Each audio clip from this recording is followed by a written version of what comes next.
এখন যদিও rule break করে দাঁড়াইছি, আমি একটু সময় চেয়ে নিছি।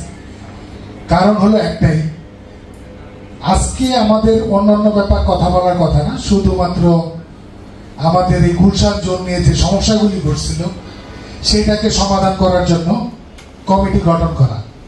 আমি সর্বপ্রথম একটা কথাই বলতে চাই, এই জোনে আমাদের টোটাল লোক আছে 34 জন, কিন্তু সবাই পার্মানেন্ট এখানে আসে না, যায় না। এই মুহূর্তে কিছু কিছু লোকের বক্তব্য ছিল আমরা নির্বাচনে যাব। আমরা গত 20 বছর চেষ্টা করে সেন্ট্রাল কমিটি নির্বাচন করতে পারি নাই।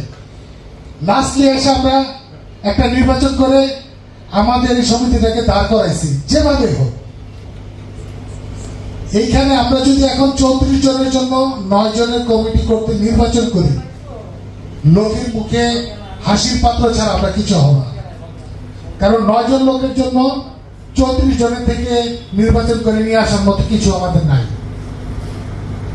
আর আমাদের প্রাণপ্রিয় নেতা জিল্লু ভাই, সামাদ ভাই, জহির ভাই, আমরা যে কমিটিটা সেন্ট্রাল কমিটি পাইছি, এটা আমাদের ভাগ্যের ব্যাপার। কে কি বলবে আমি জানি না, আমি মনে করি আমার ক্ষুদ্র জ্ঞানে এটা আমাদের ভাগ্যের ব্যাপার। কেননা জিল্লু ভাই যেদিন নির্বাচনে পাশ করার পরে জিল্লু ভাইয়ের সাথে আমি ছিলাম, ওনার একটাই বক্তব্য ছিল আমাদের দলে কোনো বিরোধী দল নাই। সবার কথাটা খেয়াল আছে কিনা জানি না, নির্বাচন চলাকালীন আমাদের প্রতিপক্ষ ছিল, নির্বাচন শেষ হয়ে যাওয়ার পরে আমাদের কোনো প্রতিপক্ষ নাই। এই কথাগুলি মনে হয় আমরা সবাই ভুলে গেছি। এই পকেট কমিটি যেই বাক্যটা, এটা আমার কাছে, আমি আরো শুনছি, আমার কাছে একটু কেমন যেন মনে হয়। পকেট কমিটি বলতে গেলে আরেকটা জিনিস, এই সেন্ট্রাল কমিটি সারা বাংলাদেশ নিয়ে আছে।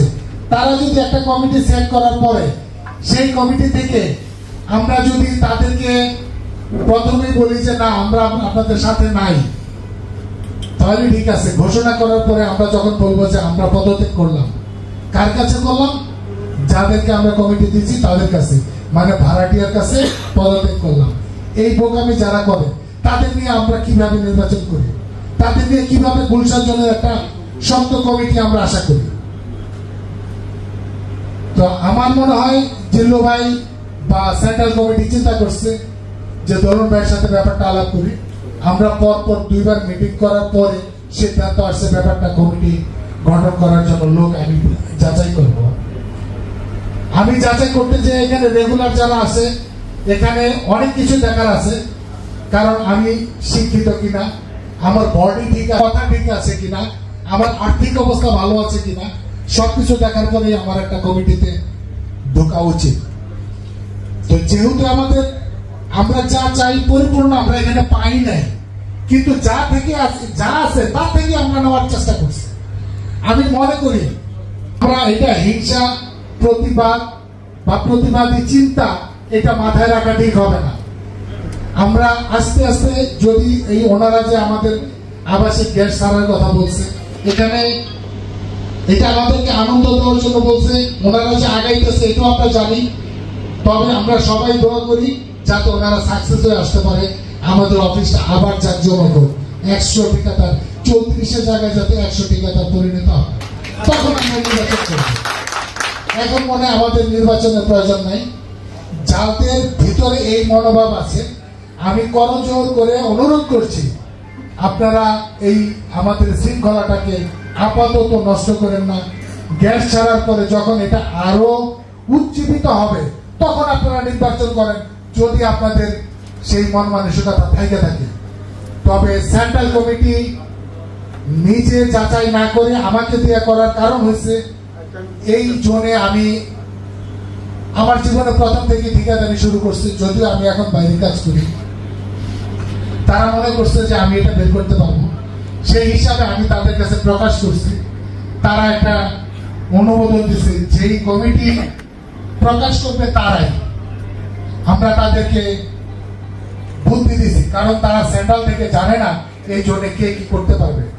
তবে আমি আশা করি আমাদের সমস্ত ঠিকাদার ভাইরা আমাদের সেন্ট্রাল কমিটির সম্মানার্থে আজকের কমিটিকে গ্রহণ করে নেবে, আমি এই আশাবাদ করছি। ধন্যবাদ সমস্ত ঠিকাদারকে। আমি এখন আজাদকে বলবো খুব দ্রুত অনুষ্ঠান শেষ করে তোমার সাংস্কৃতিক অনুষ্ঠান শুরু করার জন্য অনুরোধ করছি। ধন্যবাদ। আজকের সভাপতি আমাদের সেই মহেন্দ্র খান এসে গেছে, আমরা যার জন্য অপেক্ষা, যে কমিটি নতুন কমিটি পাওয়ার জন্য আজকের আয়োজন। আমরা এখন আমাদের আজকের প্রধান অতিথি মোজাম্মেল হক জিল্লু, যিনি তিতাস গ্যাস পাইপলাইন নির্মাণকারী প্রতিষ্ঠানের সভাপতি, তিনার মুখে আজকে আমরা কমিটির রূপরেখা দেখবো এবং শুনবো। ধন্যবাদ। বিসমিল্লাহির রহমানির রহিম।